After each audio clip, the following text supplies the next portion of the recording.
I always ask young people, like, what do you want to do? Like, where do you want to end up? For the ones that say they want to stay around here, their family's from here. I mean, this is a job where there's work all year round and it rarely ever dies down.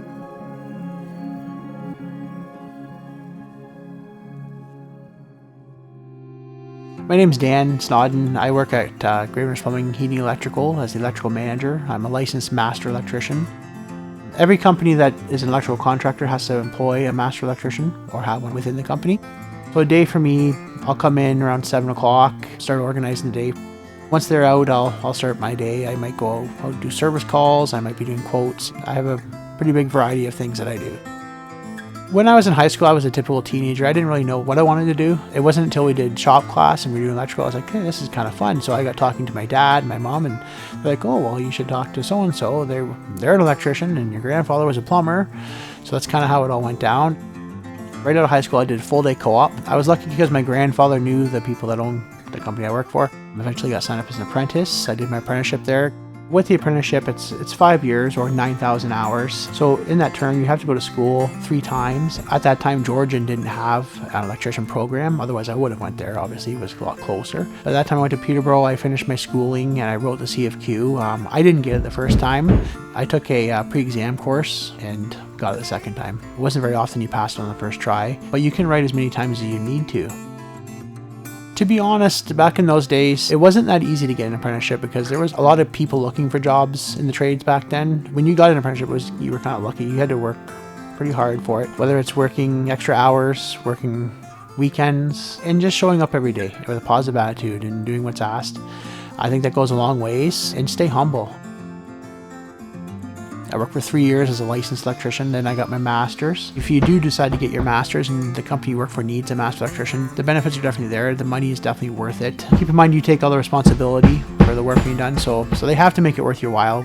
The electrician license I have is the 309A, so I can do residential, commercial, light industrial work, and I've actually branched out into generators as well. I'm a licensed Generac technician. So I always wanted to go on my own. Like my grandfather was on his own, my father's on his own. I had a lot of family that did that.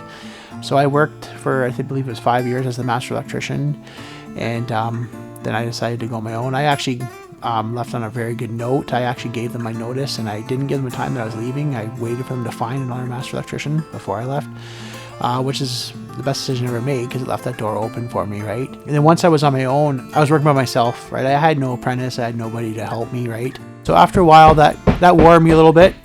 And then when Graveners Plumbing called me back because their master electrician was leaving, I thought it through and it was a no-brainer for me. It couldn't be better, to be honest. You come to work, you know that you're respected and liked and everybody gets along. I'm actually a partner as well with the company. There's just so much opportunity to grow here. You can go from being a co-op student at the high school to being a partner. I think you can roughly look to start around $18 to $20 an hour. A red sealed electrician can make anywhere from $35 to $40 an hour, plus benefits and RSPs and all that stuff too. In my opinion, this is the trade to be in, just because of the way it's heading. It went from having like a couple lights and 5 receptacles in the house now to being fully automated.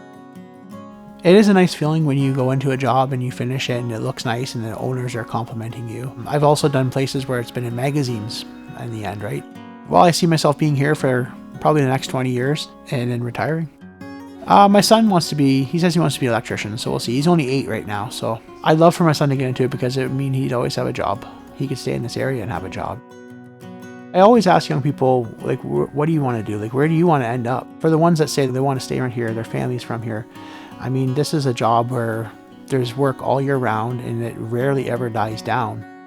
Back in the day, like, people didn't think people in trades made a lot of money, but honestly, I know plumbers, I know electricians that make well over $100,000 a year, and they basically get their education paid for. Like apprenticeship, they pay you EI when you go to school. You're getting paid to learn, so I mean, you don't walk away with a big student loan, right? Debt.